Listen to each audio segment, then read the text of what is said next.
All in one channel. അപ്പോൾ ഞാൻ ഇന്നൊരു കപ്പ് കേക്കാണ് ചെയ്ത് കാണിക്കാൻ പോകുന്നത്. ഇതിന് കുക്കറിൻ്റെയോ ഓവണിൻ്റെയോ ഒന്നും ആവശ്യമില്ല. ഞാനൊരു ചീനച്ചട്ടിയിലാണ് ചെയ്ത് കാണിക്കാൻ പോകുന്നത്. പിന്നെ എൻ്റെ ഈ ചാനൽ ഇതുവരെ സബ്സ്ക്രൈബ് ചെയ്യാത്തവരുണ്ട്, എല്ലാവരും ഒന്ന് സബ്സ്ക്രൈബ് ചെയ്യണം. അപ്പോൾ തൊട്ടടുത്തൊരു ബെൽ ബട്ടണും കൂടെ കാണും, അതും കൂടെ പ്രസ് ചെയ്താൽ ഞാനിടുന്ന വീഡിയോൻ്റെ ഒക്കെ നോട്ടിഫിക്കേഷൻ വരുന്നതായിരിക്കും.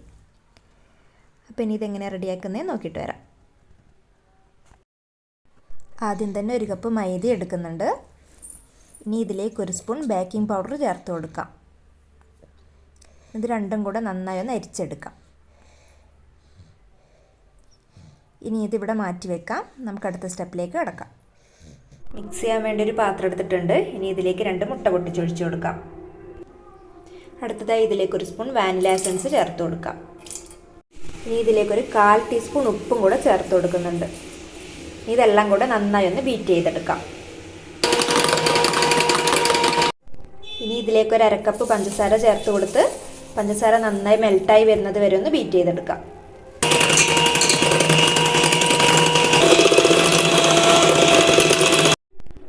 അടുത്തതായി ഇതിലേക്ക് ഒരു 1/4 കപ്പ് സൺഫ്ലവർ ഓയിലും ഒരു 1/4 കപ്പ് പാലും കൂടെ ചേർത്ത് കൊടുക്കുന്നുണ്ട്. ഇനി ഇതൊരു 2 സെക്കൻഡും കൂടെ ഒന്ന് ബീറ്റ് ചെയ്തെടുക്കാം. ഇനി ഇതിലേക്ക് നമ്മൾ അരിച്ചു വെച്ചിരിക്കുന്ന മൈദപ്പൊടി കുറച്ച് കുറച്ചായി ചേർത്ത് മിക്സ് ചെയ്തെടുക്കാം.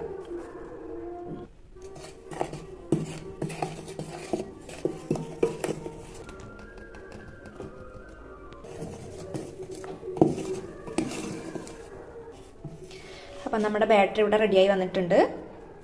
ഇനി ഞാനിതൊരു ചീനച്ചട്ടിയിൽ വെച്ചാണ് റെഡിയാക്കി എടുക്കാൻ പോകുന്നത്.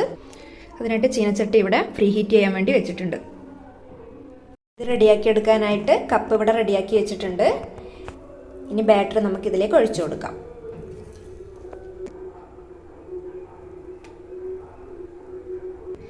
ഇതിൻ്റെ പകുതി മാത്രം ഒഴിച്ചു കൊടുത്താൽ മതി, ഫുള്ളായിട്ട് ഒഴിച്ചു കൊടുക്കാൻ പാടില്ല. അപ്പോൾ ബാറ്ററി ഇവിടെ ഒഴിച്ച് സെറ്റാക്കി വെച്ചിട്ടുണ്ട്. ഇനി ഇതിൻ്റെ മേലെ കുറച്ച് ട്യൂട്ടി ഫ്രൂട്ടി വെച്ച് കൊടുക്കാം. ഇനി ഇത് നമുക്ക് ബേക്ക് ചെയ്യാനായിട്ട് വെച്ച് കൊടുക്കാം. അപ്പം ഞാനിങ്ങനെ ഒരു ചീനച്ചട്ടിയിലാണ് ഇത് റെഡിയാക്കി എടുക്കാൻ പോകുന്നത്. അതിലേക്കൊരു വലിയ പ്ലേറ്റ് വെച്ച് കൊടുത്തിട്ടുണ്ട്. ഇനി അതിൻ്റെ മേലെ ഓരോ കപ്പായിട്ട് എടുത്ത് വെക്കാം. ഇനി ഇത് അടച്ച് വെച്ച് ഒരു 20 മിനിറ്റ് ബേക്ക് ചെയ്തെടുക്കാം. അപ്പോൾ ഒരു 20 മിനിറ്റ് ആയിട്ടുണ്ട്. ഇനി നമുക്കിതൊന്ന് തുറന്ന് നോക്കാം. അപ്പം നമ്മുടെ കേക്ക് ഇവിടെ നന്നായി ബേക്കായി വന്നിട്ടുണ്ട്. ഇനി നമുക്കിത് തണിയാനായിട്ട് മാറ്റി വെക്കാം.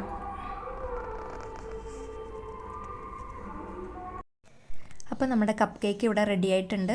എല്ലാവർക്കും ഇഷ്ടപ്പെട്ടിട്ടുണ്ടാവുമെന്ന് വിചാരിക്കുന്നു. വീഡിയോ ഇഷ്ടപ്പെട്ടാൽ ലൈക്ക് ചെയ്യാനും കമൻറ്റ് ചെയ്യാനും ഷെയർ ചെയ്യാനൊന്നും മറക്കരുത്. ഇതുവരെ സബ്സ്ക്രൈബ് ചെയ്യാത്തവരുണ്ടെങ്കിൽ ഒന്ന് സബ്സ്ക്രൈബ് ചെയ്യുക. അപ്പോൾ അടുത്ത വീഡിയോ ആയിട്ട് വീണ്ടും കാണാം.